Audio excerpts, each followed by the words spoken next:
ఇది మత్తయి సువార్త 12వ అధ్యాయము 7వ వచనంలో మనం ధ్యానించాం. నీవు కనికరమునే కోరుకుంటున్నావు, బలిని కోరవు. కృప అంటే ఏంటి, కనికరం అంటే ఏంటి?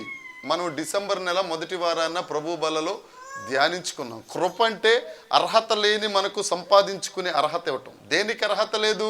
పరిశుద్ధతకు అర్హత లేదు, రక్షణకు అర్హత లేదు, తరువాత పరలోక రాజ్యానికి అర్హత లేదు. దేవుడు కృపచేత మనకు అర్హత ఇచ్చాడు. కనికరం అంటే నువ్వు పొందుకోవలసినవి దూరం చేయటం. కనికరం అంటే ఏంటి? పొందుకుంటావు దేవుని మహా ఉగ్రత, నరకాన్ని పొందుకుంటావు, దేవుని కోపాన్ని పొందుకుంటావు. కనికరం చేత వాటన్నిటినీ దూరం చేశాడు.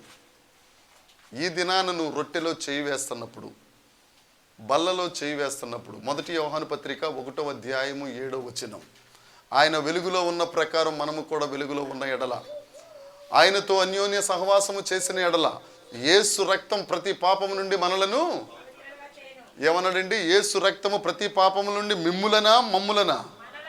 మనలను.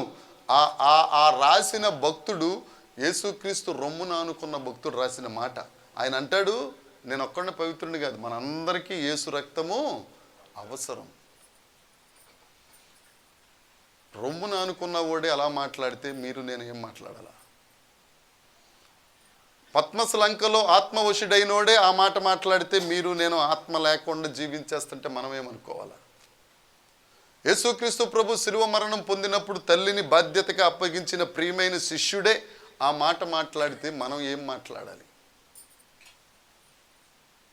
అన్ని విషయాలలో దేవుడు చేసిన కార్యములు రాయుటకు సముద్రంలో ఉన్న నీరు ఇంకులాగా, భూమంతా పేపర్ లాగా చేసిన దేవుని యొక్క అద్భుతాలు రాయలేమని చెప్పినోడే యేసు రక్తం నన్ను పవిత్రపరచాలని సాక్ష్యం చెప్తే మనమే సాక్ష్యం చెప్పాలి. ఒక్కసారి ఆలోచిద్దాం. రొట్టెలో చెయ్యేస్తున్నాం, దేవుణ్ణి కాపరిగా చేసుకున్నాం.